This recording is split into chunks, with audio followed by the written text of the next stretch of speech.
And that one there. Hello and welcome to another weekly episode of the Beer Fridge Podcast, your home of real beer, real breweries, real opinions. On this episode, we talk Brew Toon and Stewart. 1, 2, 3, 4.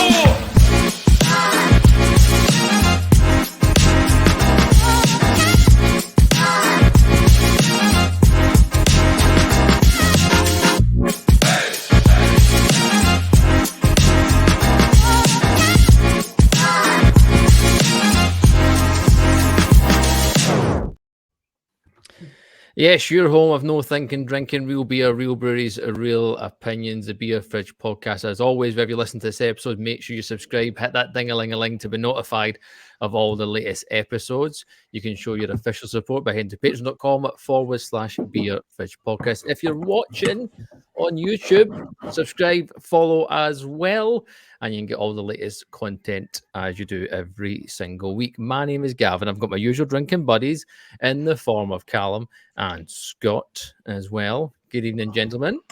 Hello. Good eve.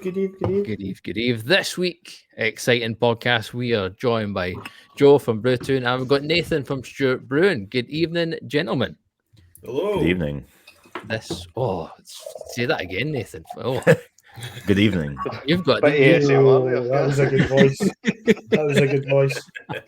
I think my microphone must be working then. Oh, you're good. Very good. And we've just a new demographic has just increased on the podcast. 100%. Hitting all the bingo points. So yes, we've got Brew Toon and we've got Stewart join us on the podcast this evening.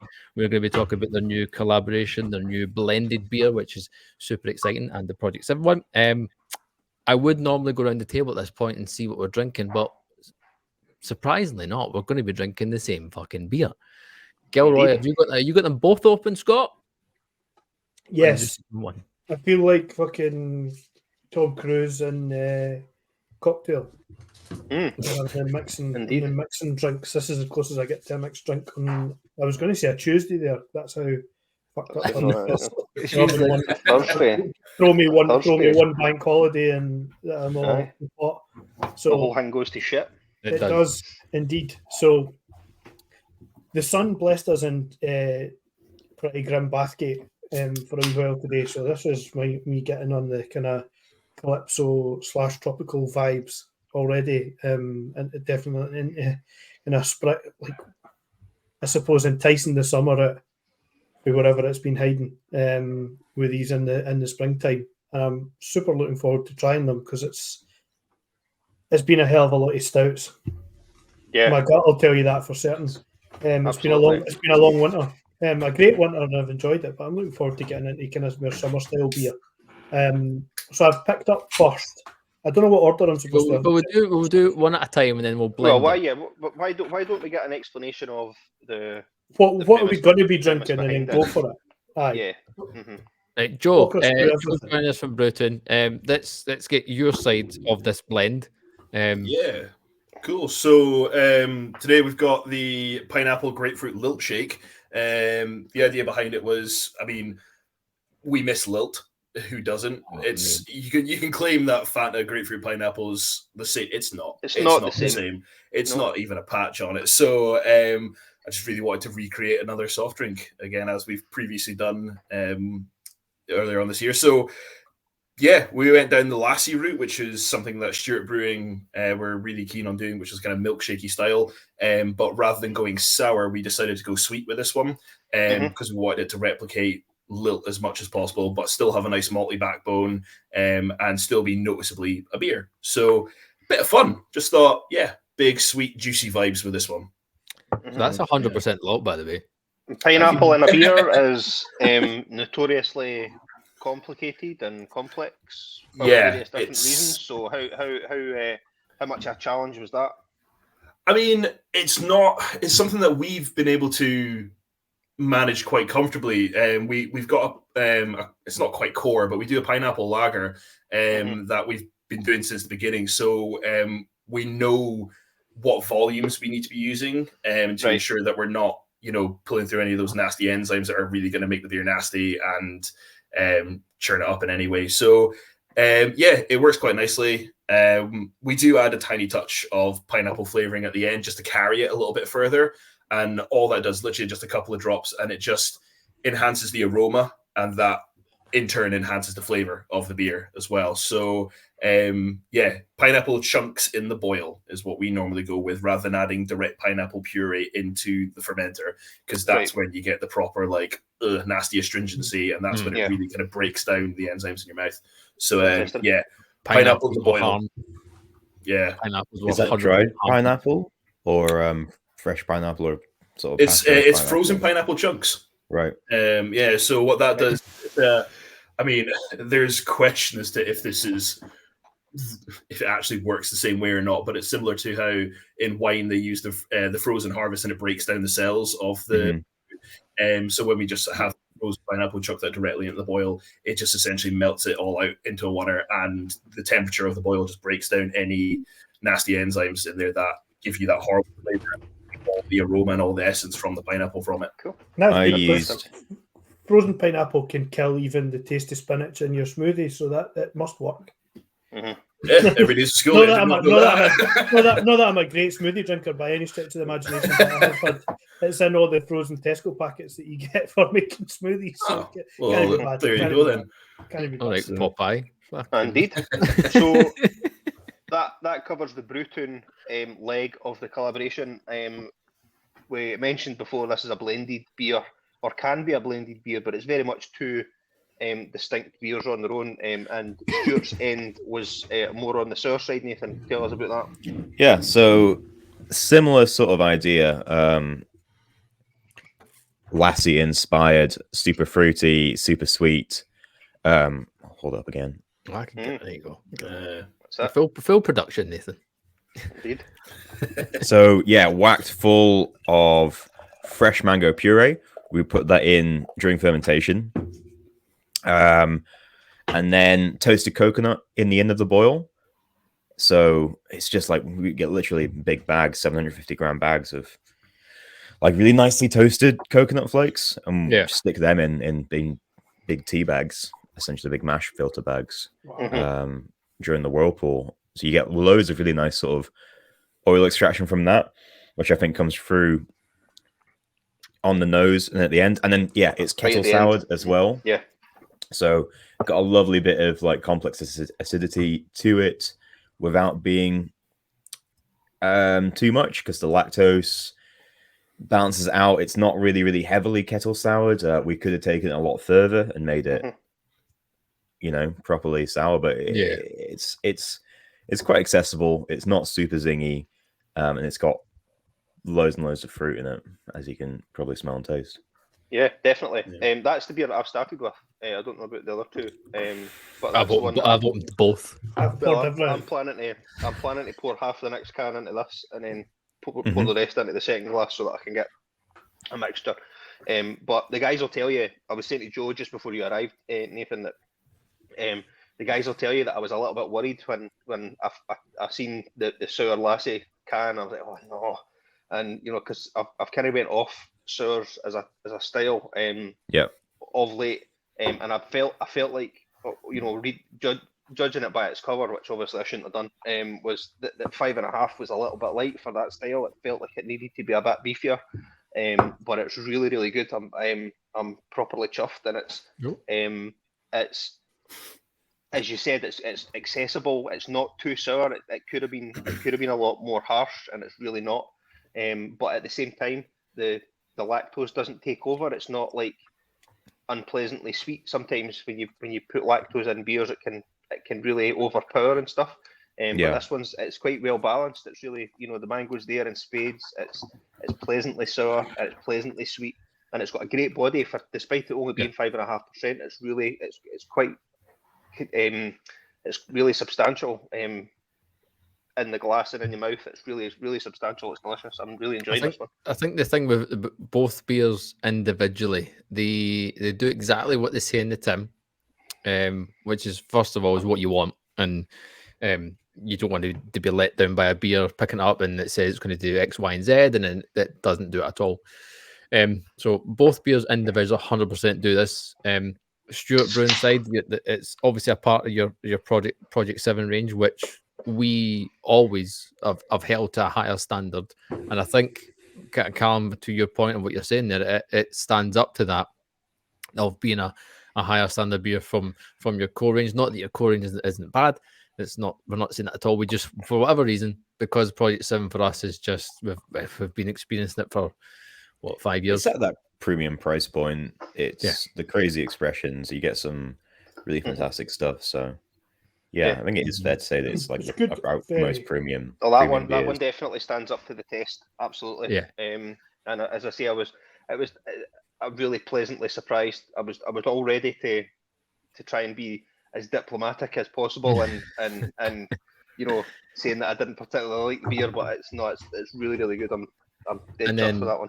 On the flip side of it, from yourself, Joe, and Brew Toon, let's address the semi-elephant in the room. Long-time listeners will know that we have mentioned Mango Unchained a few times, that we didn't think it was mango enough. However, what I will say is that it does exactly what it says in the tin. This is lilt. You smell it's fucking lilt.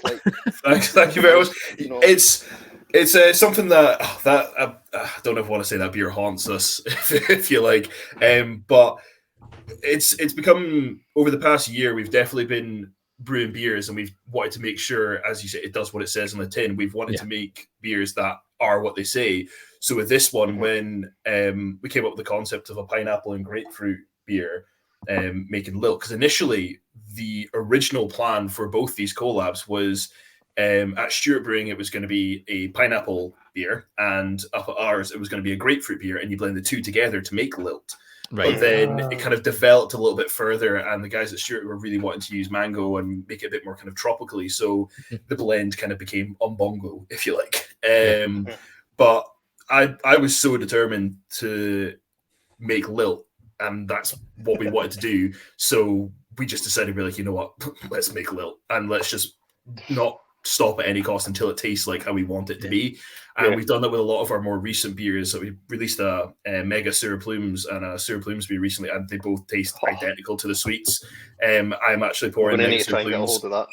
I'm pouring Mega Sour Plumes at Big Swally tomorrow. And it's big, it's thick, it's purple, and it's just a big juicy banger. So you'll be able to grab some of that. I should also have a couple of kegs of the pineapple grapefruit lip shake along with me, but it has just been something we've decided. We're like, you know what? There's so many breweries out there that are making beers. They're like, oh, it's got notes of this, and it's got hints of these flavors from these particular hops. And we're like, if you open up a can of beans, you want it to be beans inside. Like, why would you not do the same thing with a beer? So that's where the lilt shake came from. We were like, we want lilt. We're going to make lilt. And that's what we did. Especially, you've succeeded certainly in the. Sorry, Gav, carry on. No, you're all right. No, carry on. I was just going to say you've succeeded certainly. It smells like lilt, and it's the taste is proper thick. I mean, it's only 4.5%. Maltodextrin. It's got, well, that's it, and it's, you know, maltodextrin, and the lactose is obviously going to help on that front as well. It's proper thick, and I'm getting proper pina colada vibes. You know, you've got it's boozy, but not unpleasantly so. It tastes like a pina colada. It really does for me. Thanks very much. It's fab. I've not quite tried the blend yet, but this one is really nice. We need to figure out the ratio. That's what I was going to say. The ratio must be key. That's something that I love with blended beers. I haven't had many, but I've had, and working in bars for years, we would always muck around and blend beers. So it was 6 Degrees North Edinburgh, and working with likes of Ali Mathers, who I know you guys know really well from Barney's.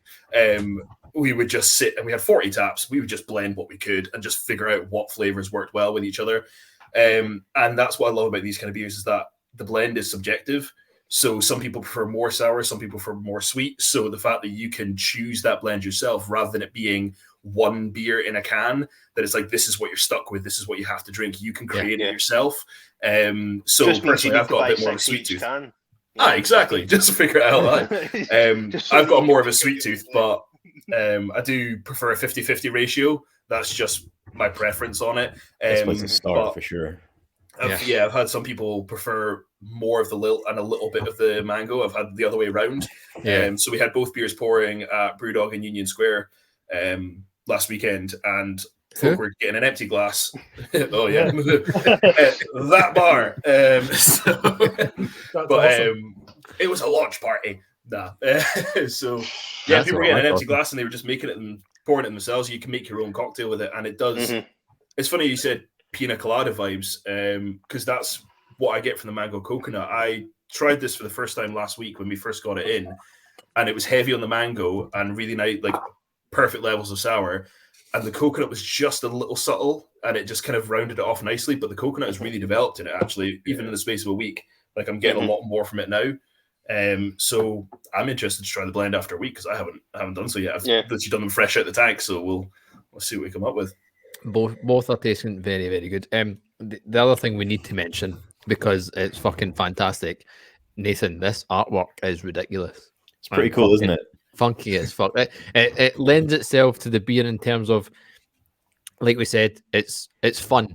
It's fun in terms of you can mix, you can match the beers, you can do the blending, and that fun translates 100% onto the cans as well. Yeah, so one of the fun parts about Project 7 for us is getting to do something outside of our regular branding and can design. So working with small independent artists and trying to create something that makes the beer stand out, essentially. Yeah. It doesn't always have to effectively communicate what's in the beer. Sometimes it's just a bit of fun. Yeah, but this one, I think, it's got mangoes and coconuts on it. Does a pretty good job. So we worked with Konzo and Global, who are a really cool duo of street artists in Glasgow, based in Glasgow.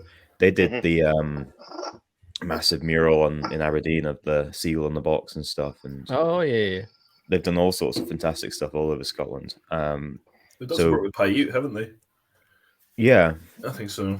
Yeah, they're just all over the place. And I was just chatting to Lewis, who's in our marketing guy, and it's like, well, he really wants to use them.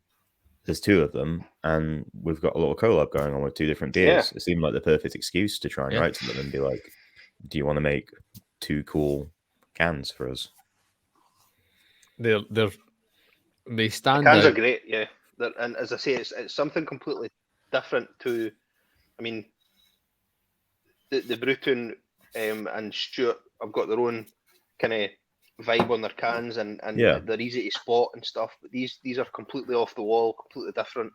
And as you say, they're really fun. It's summery. If you're in a bottle shop and you see these cans, you're going to go over and pick them up, and at least have a look and see. But yeah, I've got. They're quite nice displayed together as well. The art sort of overlaps. Yeah. And the artwork, it complements, even though it's new, it's two different designers, that you can tell that they work together and stuff. Yeah, it's really, really good. It's so much so that the reason Scott's disappeared is he's went to his other half to let her taste the beer, because this is what she like. He's ran downstairs to go and she's a fan of the old sours and things like this. I've just tasted the mix, Gav. I don't know if you have. I've done about a 70-30 ratio, 70% lilt and then 30% lassie. Well, it works so well together. It really does. It's ridiculous. The lilt cuts any sharpness that you're feeling on the sour lassie is really dialed down. And like you say, Joe, you can tell that you've got a sweet tooth, because the lactose and the sweetness in the lilt beer is considerably more than the Stewart one. But everything gets balanced down, and they complement each other so well, and it does it. I mean, it's just, as you said, on bongo. It's on bongo. Thanks very much. Bongo. Sweet and sour is just a classic combo, so it's just about finding the balance for yourself, right? Exactly. Rogue Reporter update. 2 giant thumbs up for the Secret Reporter. So I have a pretty much solely sour drinker in the house, so I couldn't open sour beers and all that. My partner did taste them and got massive thumbs up. Mentioned lilt or fizzy juice. Yeah, that's lilt. And really enjoyed the sour side of the mango coconut as well. So both I've been told Fantastic. to order both. So Perfect. more of both, please, and then I'll mess a bit with the ratio on the stuff. She tried the 50-50 as well, and that got a thumbs up for Umbongo. So he's absolutely nailed it. Oh, thanks very much, and it's definitely a win if someone can have a blind taste and go, I know what that tastes like, and then they can repeat Definitely. on. And as we were saying beforehand, it's such a gamble with blended beers because you don't know what they're going to be like until you finish the product. And we started marketing this from the day that we brewed the mango coconut, which was the second half of the collab. We started marketing them as a blend. Yeah. And yeah, there was definitely, I don't know what it was like from your side, Nathan, but from us up in Peterhead, we were very much kind of like, is this a good idea? Is it going to work? It's not like we thought it was going to work. We were pretty, like, on paper it did, definitely. I mean, pineapple, grapefruit, mango, coconut, boom, all those flavors work so well together. You've got 2 milkshake beers. Yeah, that should work. 1 sour, 1 sweet should work. But what if it doesn't? And we've just spent weeks bigging this up, being like, it's a blend beer. You get 3 for the price of 2. It's incredible. And then we get it and it goes out and it's crap. Like, what do we do at that point? And then you have numpties like us criticising it. It's all subjective. But no, we're really, I think it was Friday night last week when we had the launch parties in both Edinburgh and Aberdeen. Yeah. And we had a group chat going for the collab, and we were messaging each other back and forth, being like, we pulled it off. Don't know how, but we pulled it off, and it's worked really well. So both of us, both sides of the party, are pretty proud of how these ones turned out. You go, Nathan. No, get your. I was quite concerned with the bitterness from your half, because when I've tried different things before, my understanding is that like bitter and sour together can trigger like your body's poison reflex, and you just start gagging. It's not bad for you, but the body thinks it's bad for you, and you just start to gagging. You can't get it down you. So I was a bit worried about that. That really would have been nice to know before we made these beers, Nathan. Like, knowing that is. Oh, cheers for that. Hey, at the end of the day, it's worked. Okay. Why sour IPA hasn't taken worked off yet? Because it's just it's just too much of a good thing, right? Great. All I'm saying is I'm glad we put in as much lactose as we did then. Well, there's the name of the next beer, Poison Reflex. 100%. Oh. Right, let's talk ratios then, Gilroy. What ratio are you working to? I went 50-50 to begin with. And it's working well. It's definitely Umbongo. There's no mistaking the flavour there. It's absolutely superb. It's just tropical juice, and it's so welcome. Like I said, the weather's been shite over the last couple of days, and it's just the type of thing. Amazon are still tossing out flood warnings at me every time I ask it what the weather's going to be like. So, it's definitely got that kind of sunshine in a glass vibe that you guys were obviously going for. It works as a blend, and it's a tremendous series, and such a not a novel concept, but I think in terms of how well it works, at the percentages it's at, it's totally drinkable. So you could have a few and try your different ratios. If you were at the launch parties and everything and had both, you could definitely have a couple of goes at doing it and neither be here nor there. So that definitely works. It's pretty accessible for that standpoint. It's not too sour.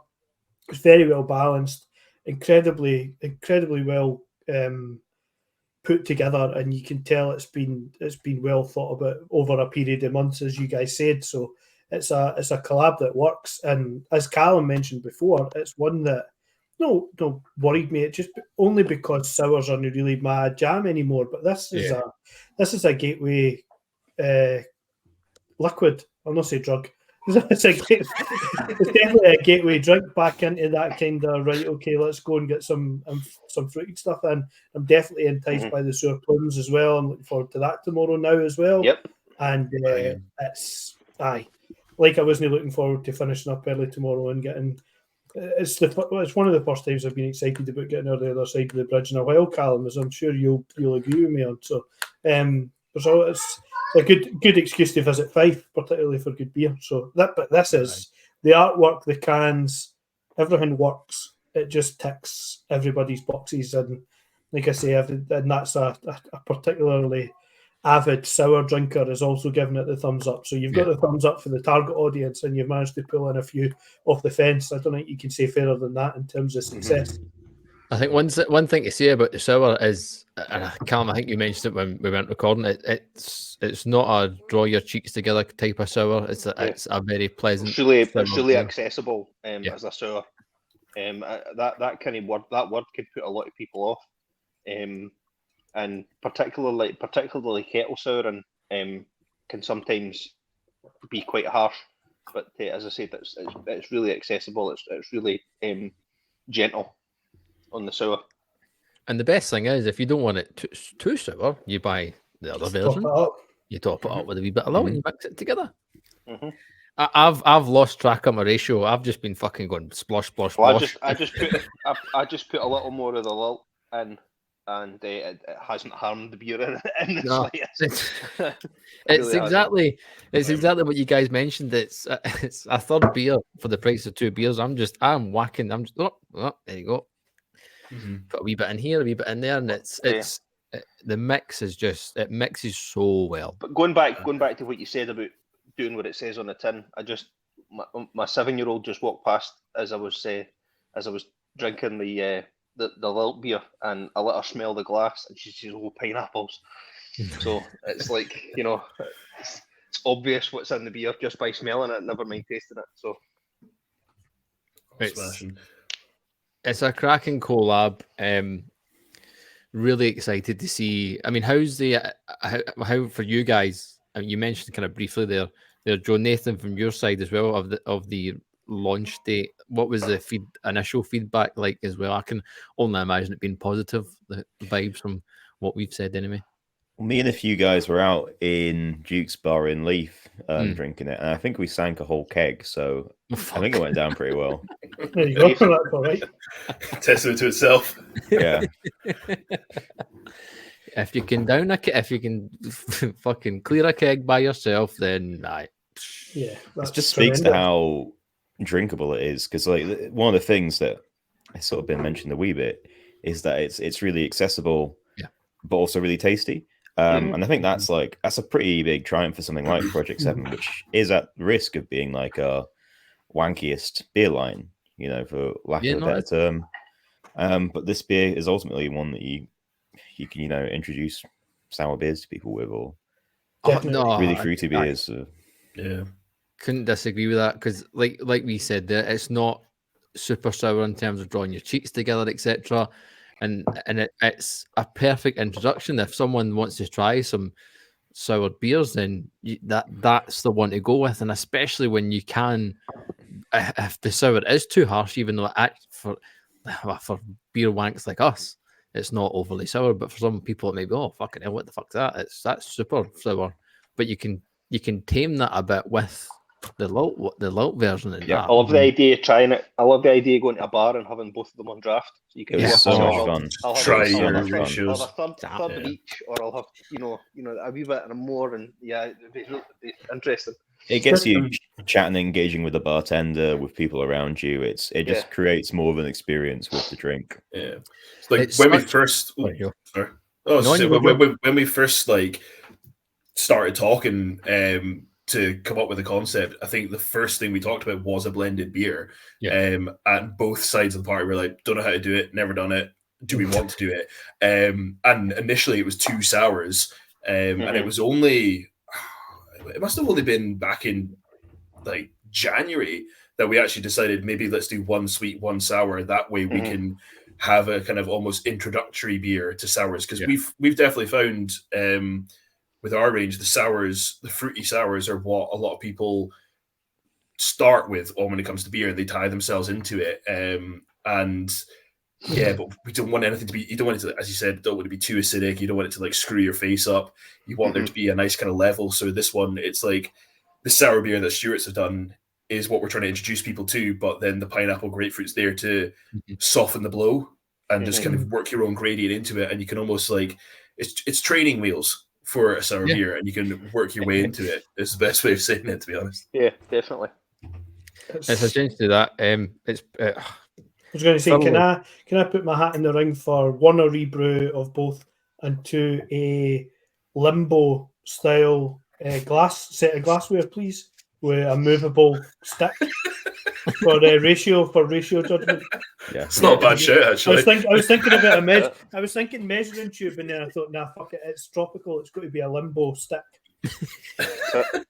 like an adult version of Kerplunk. Aye, like you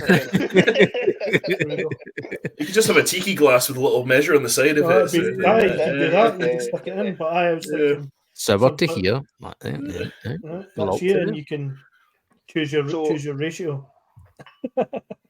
I assume that our loyal listeners are going to be able to access these beers from both Brew Toon and Stewart. So where's the best place to get hold of this collaboration along with the rest of your phenomenal beers, guys? So that purely depends on your location. So for us, obviously, the way we kind of marketed this was that we wanted all the stockists, our independent stockists, to take both beers at the same time. We were really trying to push both of them, which has led to a lot of conversations between both Brew Toon and Stewart's. We're like, how are we going to do this? Like, how does this work? Do we invoice you? Do we just buy it from you and then sell? Like, what do we do here? And we eventually kind of came to the idea that we're like, well, this blended beer, we want to make sure that both parties are benefiting just as much as possible. So it was a case of Stewart Brewing would go to their customers and say, would you want to buy this? And would you want to buy this from Brew Toon as well? And if you do buy it from Brew Toon, we'll chuck a little bit of money off for you so you can get the pack, because we want to market it as 2 beers that are a third beer at the same time. And vice versa, we did the same up north in Aberdeen. So from our side of things, pretty much everyone who took our beer also took the Stewart Brewing beer. And from what we gave to Stewart, a lot of the same with them, to be honest, it seems. But we have both beers on our web shop, and so does Stewart Brewing. Yep. So again, location dependent. If you're south of Dundee, go to Stewart Brewing, go on their website, they'll get it. If you're north of Dundee, go to Brew Toon, get it from us. Fab. We've got mixed cases on the websites. It's available on site as well. And hopefully you can find a decent pub near you as well, which will have at least one on tap. If they don't have it, it's not a decent pub.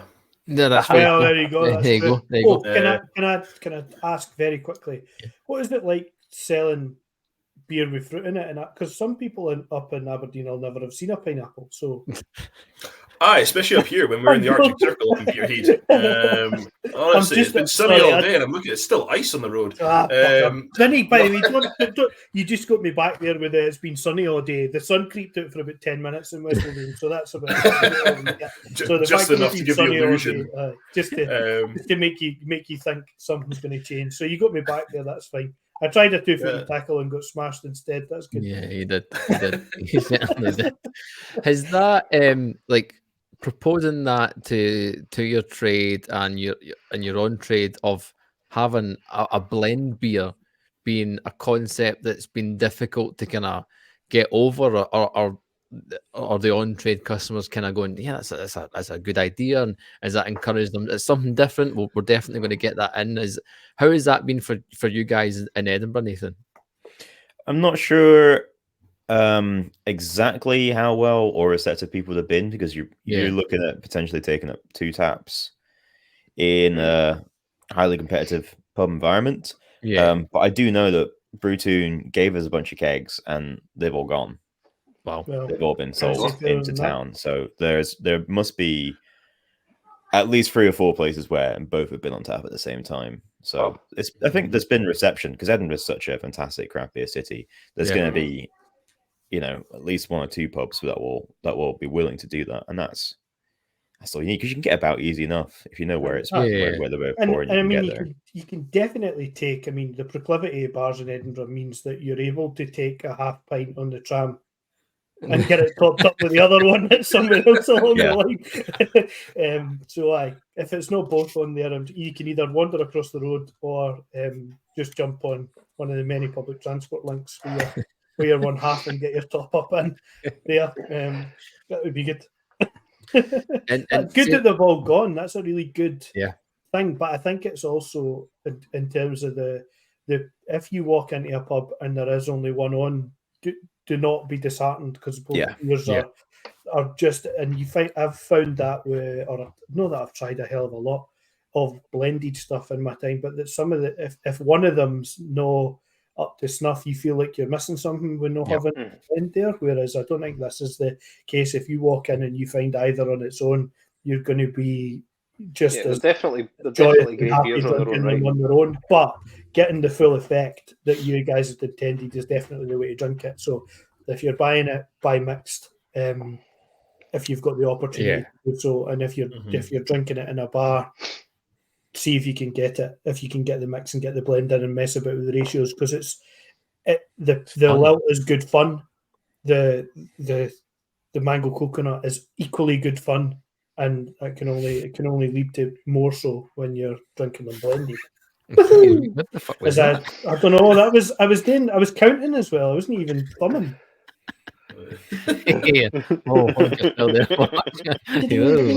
That's going down. But no, I think that's a really important point there to make, Scott, is that both beers individually, if you can only get one, 100% grab it, because it'll be worth it regardless. And same question to yourself, Joe, the prior question that I mentioned to Nathan.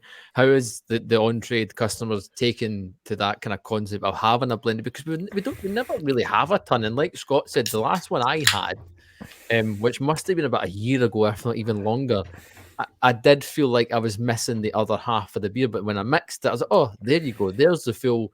That's what the beer should look like. I don't want to feel like with the individual beers that I'm missing something. With these, you aren't. But how have those on-trade customers felt up further north?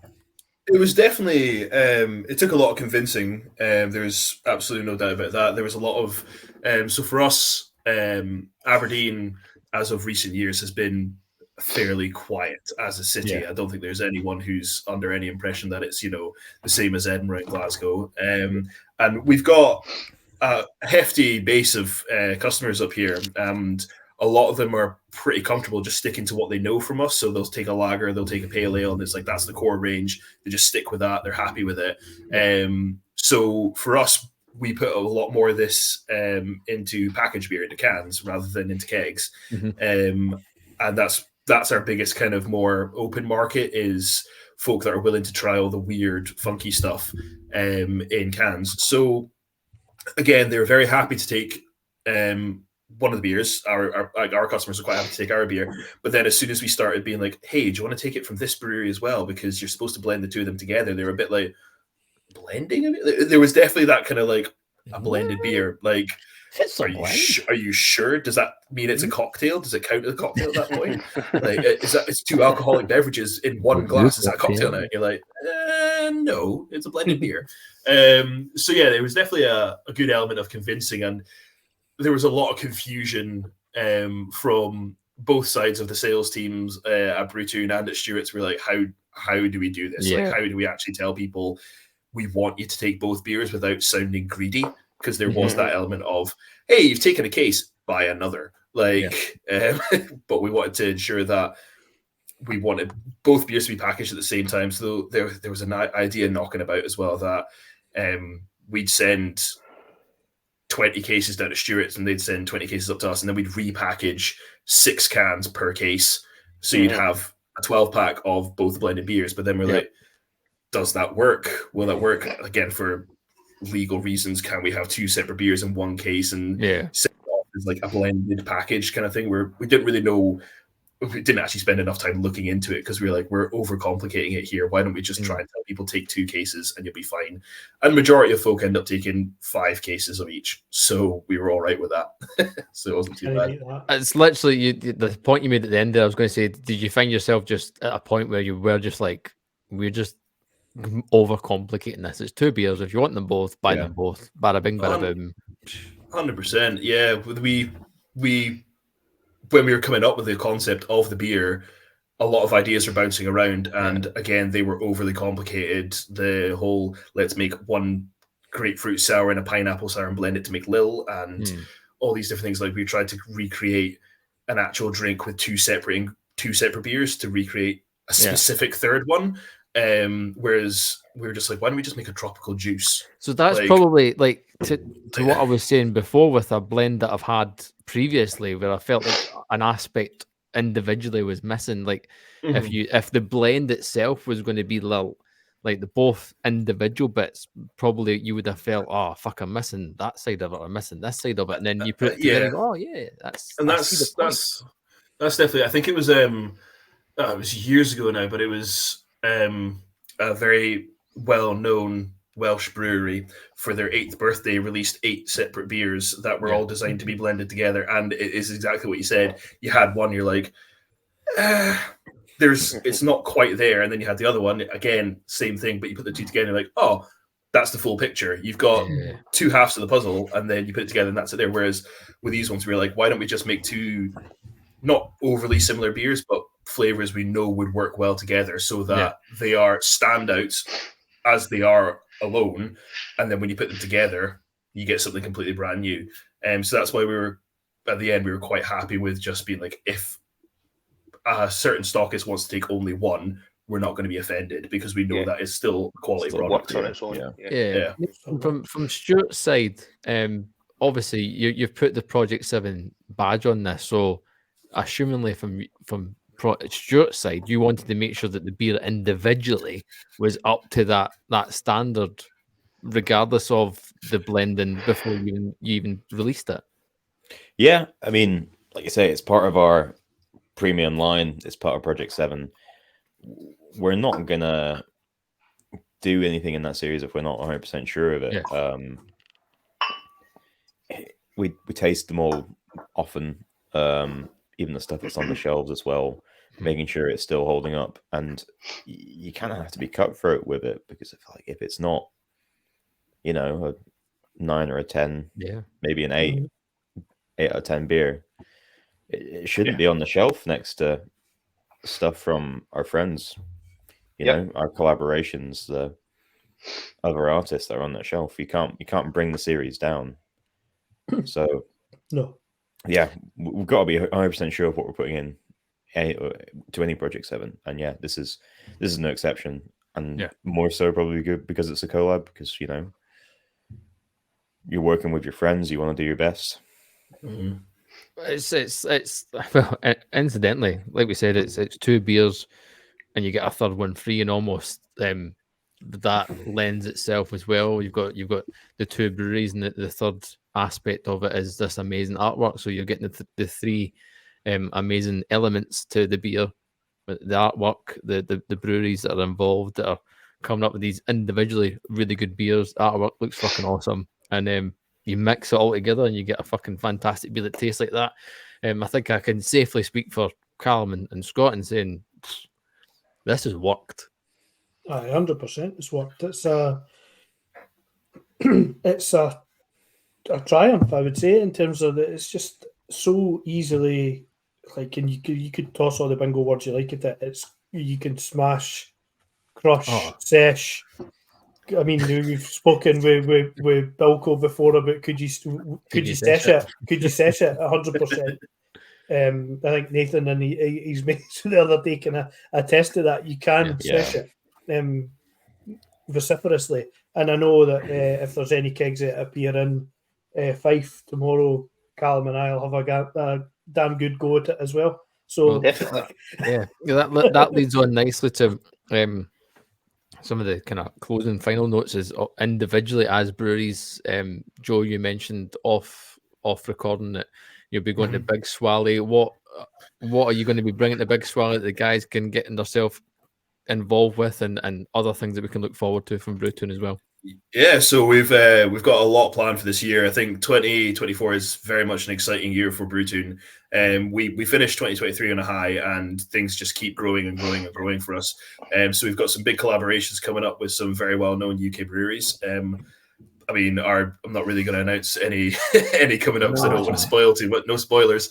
Sorry, you can tell us tomorrow. I'll tell you guys tomorrow. Anybody. We've got some pretty fun stuff coming up. But so Big Swally tomorrow in Dunfermline, we're bringing along the Mega Sewer Plumes, which has been probably our most successful sour to date in terms of ratings. I mean, it's scoring over 4 out of 5 on Untapped, and it's absolute juice. It's a smoothie sour. That's a super duper gold medal for a sour, is it not? I know, which is how mental. Many times out of 100 do you get don't like sour beers? Yeah, 285. This one just absolutely hate sour beers. Don't know why I picked this up. 1. Yeah. I'm talking about in particular here, but no, it's an absolute quality beer, and I'm really happy with how that one came out. And yeah, big smoothie vibes to it. So it's still got a lot of pulp suspended in it. It's super thick. You think the Lilt Shake is thick. This one comes out like a Mr. Whippy out the Linder machine. It's just ridiculous. We've got a double IPA we did in collaboration with Chain House from Preston. So we've got a couple of kegs left over that. So it's an Idaho 7 double IPA. And it's tasting absolutely stunning. I'm also bringing along one of our Radlers. Last year we became very well known for our Radlers, so I thought let's bring something just light and easy for Big Swally, because I know with the likes of Vault, Neon Raptor, Track Brewing, Overtone, these guys are all going to be bringing the heavy hitters. So I thought I'd bring along some hydration isotonic fluid for everyone. And the sun's going to be out. Exactly. Yeah, it's Dunfermline. Sun is always shining on Dunfermline. Are we palate cleanser? Yes, exactly. So, and again, an award-winning beer. So we thought we'll bring that one along, and an Imperial Stout, because why not? So to complete opposite end of the spectrum, we brought along Wired to the Tune, which is our highest rated beer of all time. I think it's scoring 4.27 currently on Untapped. It's a caramel macchiato Imperial Stout, and I can neither confirm nor deny whether we currently have 150 liters in an ex-rum and bourbon barrel. Ready for launch this year. So that one's going to be pretty impressive. I mean, I've got a couple of cans as well that we bring along. Oh, that's 10.2. It's 10.2 currently. So there you go. I've got a few cans I'll be bringing along as well. So I've got a couple leftovers. Our Brew York Collab, which was our gingerbread tonka marshmallow vanilla imperial stout. So I'll bring some of those along for you. Lovely. Yeah, we've got there's a lot of interesting stuff planned for this year. We've got a whole sheet in the brewery listed of our crazy ideas. And I think, we just decided this year to kind of basically say, fuck it. Let's just do what we want to do. Like we've been for so long, we've been a brewery to try and recreate what we think is the next best selling thing, or following the crowd and doing what everyone else is doing. Whereas we've just decided, we're like, you know what, we like making stupid sours, we like making sweet shop style beers, we like making imperial stouts. Let's just do that. What's stopping us? So let's have fun. Definitely keep an eye out for some of the stuff we've got coming this year, because it's a big year for us. Exactly what you said there, Nathan. Have fun. And what about Stewart, Nathan? What's on the horizon for Project 7 and for beyond? Obviously, you're going to continue bashing out the core stuff, which is tremendous. I have to say, before we crack on with that, I had a pint of the Nitro 80 shilling in Brewhemia. Oh my days! You like it? Literally when he's shut up about it. He's no shut up about it. It's just perfection. In fact, I'm a member at a local bowling club, and my dad happens to be the club president. I'm looking to try and get a hold of kegs of Nitro 80 shilling to pour at the bowling club. Fantastic. We're maybe going to need to chat about that. Yeah, absolutely. We can do it in a key keg as well, and that way you don't need nitrogen to dispense it necessarily. You can do it with compressed air or CO2. I had a look at that because we had some people who don't, No one else in the bowling club is going to buy that apart from no, 100% they will. Oh, they'll heavy. Heavy. Exactly. They're besters. They're the best. Indeed.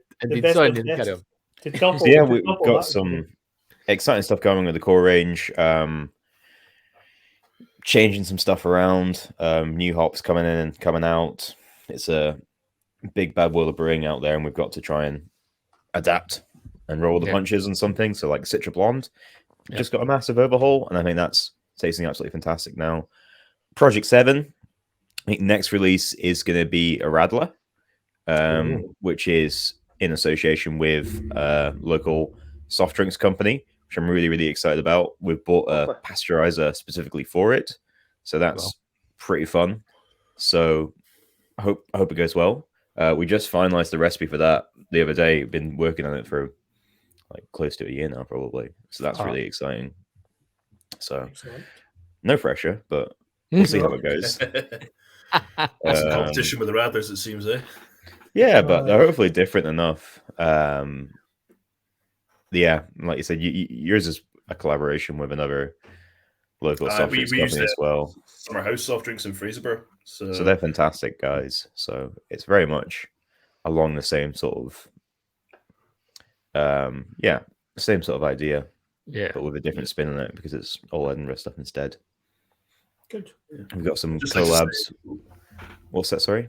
I was just going to say, after talking to you guys on the collab day, and hear what you guys have got planned, I'm really excited to see what's coming out of Stewart's this year. After, speaking to Craig and Sid and you guys telling us all that's coming out, I'm buzzing for. Yeah, it's Craig and Sid and I are just really hyped about all the different collabs we can be doing. Some of them are changing as we speak. We're looking at doing stuff with other Scottish breweries, potentially not Scottish breweries. Funky ingredients, traditional beers. There's all sorts of different things that can happen. We're hopefully going to do some more barrel aging this year as well. Yes, we're starting to get good at that. I don't know if you guys have tried the Ganduya yet. I think we sent a few bottles over to you.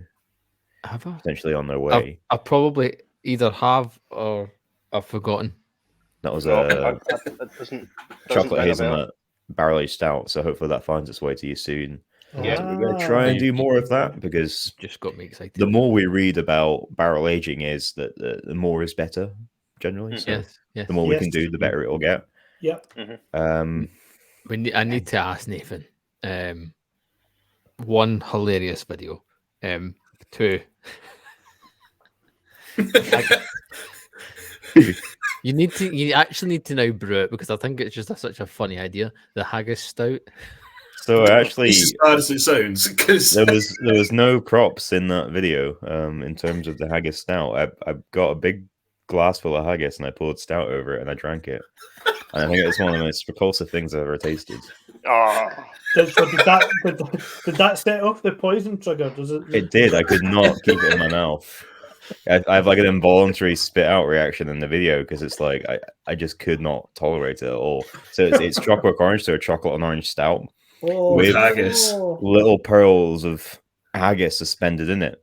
So you get the carbonation on your tongue as well as the individual like balls of meat and fat and oats. Is that not the Scottish version of boba? Is that I really, really cannot like stress how disgusting that was. Boba. And Lewis made me do multiple takes as well.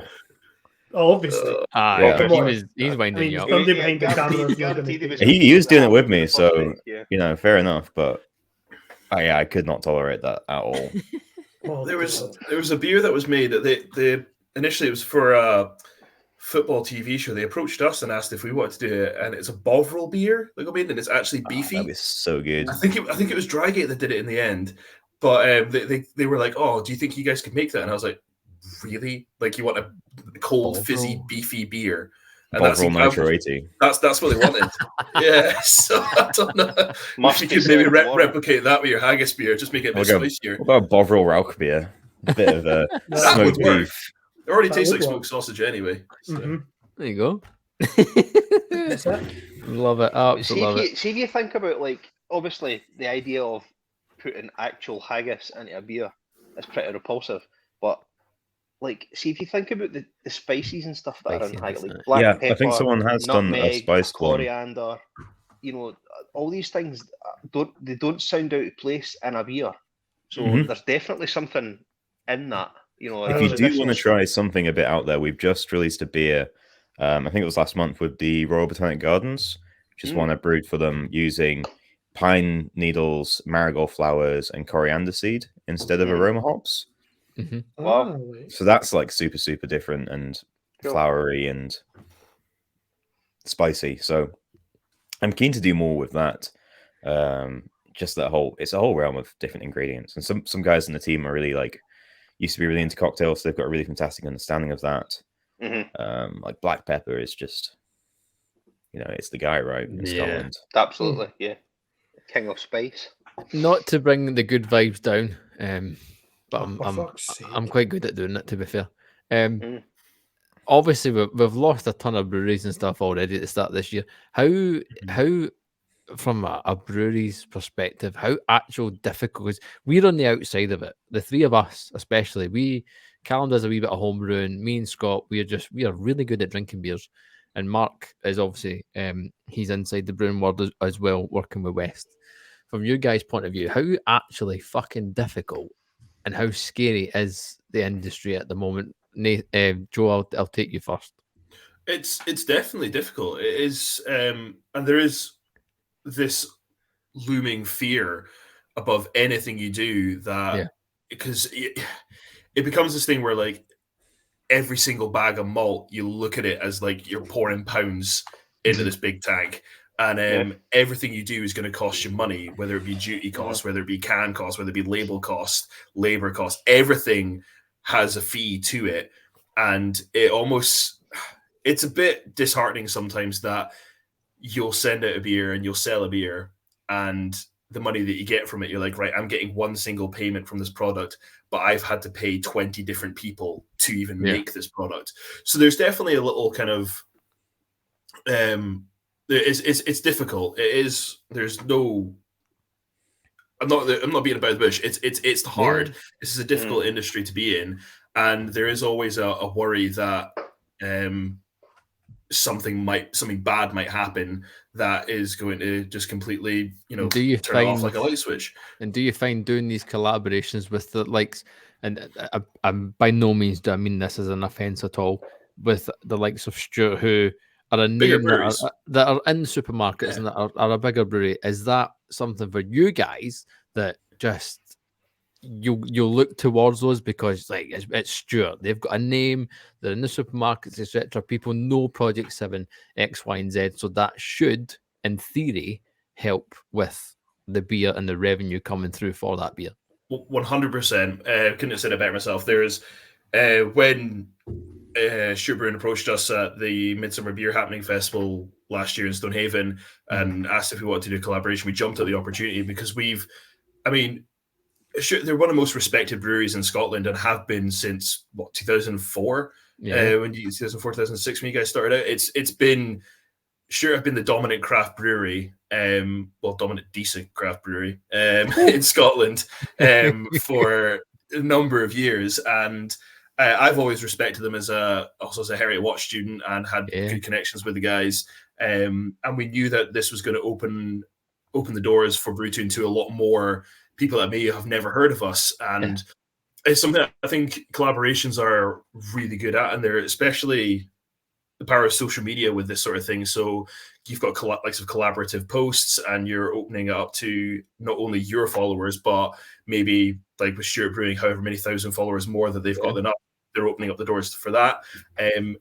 There may be, the little Peter Heaters that have never heard of Stewart Brewing because they just know about their local brewery that have now been opened up to their side of things too. So it works both ways. And there's always one brewery that's going to be bigger than the other. And I think that's what it's all about, is ensuring that, like, we've done collaborations with people who we know are smaller than us, but we wanted to help them. And in turn, we are getting help from larger breweries, likes of Stewart and Vault City, who we did a collaboration with last year in Brew York as well. They've kind of taken us under their wing and helped us out and got our beers further afield, which that makes it all worth it. The struggle that you have in the brewing industry and how you just worry about how expensive it is and whether you can find people that are reliable to do this job. And it's a slog at times. It's so much fun. I would not trade this job for the world. I love this industry. I've been in it for years. But there are days that you kind of come home and you just sit on the end of your bed and you're like, this is just ridiculous. Like, I've back-breaking labor and I'm not getting anything out of it. But then you see like I said last Friday when we had the launch party, people talking about the beers, and even tonight, you guys saying that you're enjoying them. It does make it worth it, and that's why we do this. So yeah, having a collaboration with a brewery like Stewart's has definitely opened more doors for us, and it will continue to do so. So thank you, Nathan. Same for yourself, Nathan. Obviously, you guys have made a commitment to going fully green with all the new equipment and stuff you've got as well. Like doing, as I mentioned, the brewing world isn't the most cheeriest, for lack of a better word, but it's these collaborations, obviously, that one just make it fun again as well. Yeah, it has been really tough at Stewart's. I don't know if it's been more tough or less tough in other breweries, but there's been some big blows that we've had. Stuff like being in the supermarkets might not be such a thing for us going forward with certain retailers. I think they're tightening a lot of their belts, and that ultimately feeds down into us. So we're trying really hard to gain contracts, but there's been some restructuring in the business and a lot more shift focused towards the on-trade, which is potentially really exciting. Yeah. Especially as like a massive cask giant in Scotland. It's kind of what we're good at. Yeah. So there is a light, a silver lining to these stormy clouds, but I won't say it's not been pretty rough. Like December, especially in January, was not looking too hot. Like you said, we've committed a lot with spend on stuff like the green energy systems, and that's potentially allowed us to continue operating through some of these times as well, because we've got lower overheads in some of these areas. Yeah. And then we've also diversified enough with the retail offering that we were able to support the brewery through some of these moments when the pubs and the supermarkets are tightening their purse strings. So yeah, it's the people of Lone Head who come out to the brewery that keep us going sometimes, and that's important to recognize. Because you mentioned there the cask. What the one I want to make sure I mention is your latest release, your April cask, the Jester IPA, which if you go on the social media page, you can have a little glimpse of the video in regards to the hops and stuff. We as a podcast as a whole are massive advocates for cask. Me and Mark had a conversation on just the modernization of cask and what that looks like. Give us a little insight into that. Obviously, your new Jester IP, which is released or is about to be released. Yeah, it's been out. It's probably almost all gone at this point. It's brewed in collaboration with Charles Farham, who we have been working with for 20 years now. They've been with Stewart since the start.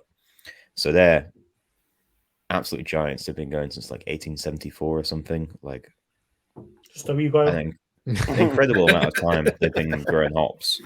And they've struggled too over the last few decades. They've seen the rise of American hops, the interest in English hops all but drying up. Yep. So they've completely swiveled their business around and started pumping out these incredible new varieties that we're really excited to work with.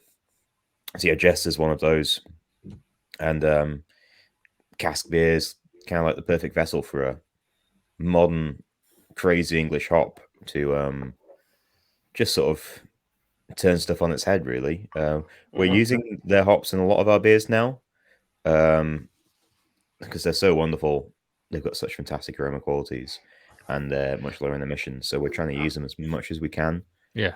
Across the board. But yeah, it's really, really, really fun when we get to actually highlight their usage and really go hard on being like, yeah, this is a product with proper terroir. It's got as much flavor as any American or New Zealand or Australian hop, and it's from down the road.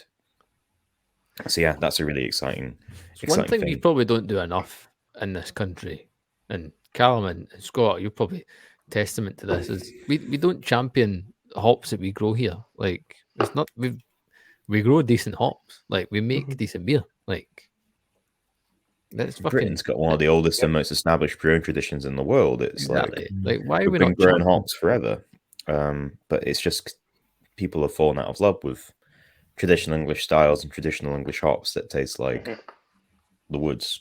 And there's plenty of hops that taste like the woods. Yeah. And people maybe wanted to taste something different, and that's why craft beer sort of started. So, but now We hopefully it's started off in swiveling the back. woods. We started off in the woods. We went to the flowers. Now we're going to go in somewhere in We've between. gone. It's gone as tropical as it can go. It's time to get the pine and the everything else back, the bitter and that resinous flavour back. It's It's one time for we gooseberries love. and lemon verbena and all these fantastic like English hedgerow fruits to shine. Yeah, That we're exactly as capable well. of producing. Exactly. Joe, from a Brew Toon perspective, where is the best place if someone's listening to this podcast to get hold of your beer? I mean, several places. Any decent independent bottle shop will stock us. Besides our web shop, we ship all across the UK, mainland UK.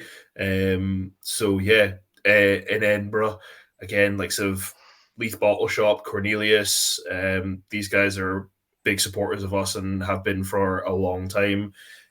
Glasgow, Valhalla's Goat, Cave, basically anywhere in Kelvin Grove, we've got a massive market along that side. So yeah, all these guys have been big supporters of us. So if you want to get a hold of them, check out your local independent bottle shop. If they don't have us, ask them to get in contact with us and we'll happily supply. Like we're always happy to, we deliver direct all across Scotland. So we're more than happy to chuck you guys some beers.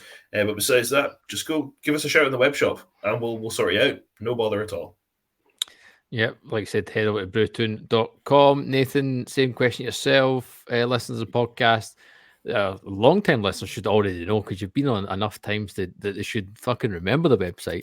But remind new listeners, if they haven't already, where can they grab hold of some Stewart?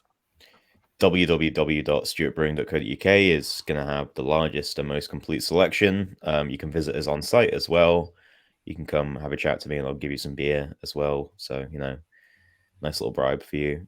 And then bottle shops across Edinburgh, various different larger retailers as well. Some supermarkets got different offerings across the board. And pubs, and that'll keep us going the most. If you can go drink us at a pub, get a pint of 80 shilling, and then, enjoy it. That helps us out most. I think Callum and Scott will be a testament to the pizzas as well. Oh, Yep, absolutely. Pizza on site. We've got a pretty good special on at the moment with like Have you? spicy pork mince, gherkins, lettuce, sriracha mayo. It's like a dirty hamburger on pizza. Lettuce on a pizza? Yeah. Extra crunch. And crispy fried onions. I don't know about that. Like that's quite dangerous. Says the guy that commissioned a grapefruit and pineapple. Yeah, okay, you got fair enough. Good pairing. At least they didn't put pineapple on the Spicy. pizza. Well, that's true. But aye. Go for it. I'll give that. As the guys mentioned, head over to brewtoon.com, head over to the website and check out some of the beers. Same with Stewart, stewartbrewing.co.uk.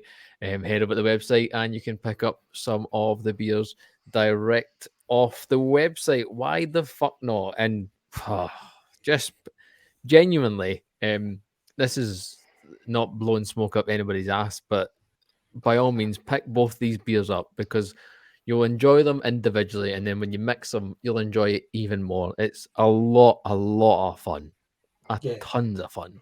It's a taste sensation, far better than having beer fucking related to crisps or gravy or anything else. If you want to have fun, I'm using their glass at the moment, so if you want to have real fun with a beer, go and get some that's fruity yet well made. Exactly. And try these. Thanks very much. If you've had real fun, listening to the home of real beer, real breweries, a real opinion, the Beer Fish podcast. And make sure you have subscribed and you've dropped us a 5-star rating. Much appreciated. If you're watching on YouTube, do the same. Subscribe, hit the bell. You'll be notified of all the latest episodes.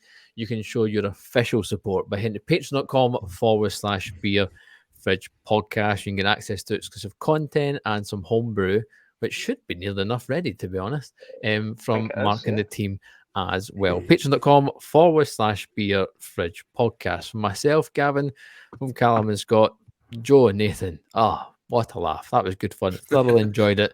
The beer is tippity top. Until next time on the Beer Fridge podcast, bye. 1, 2,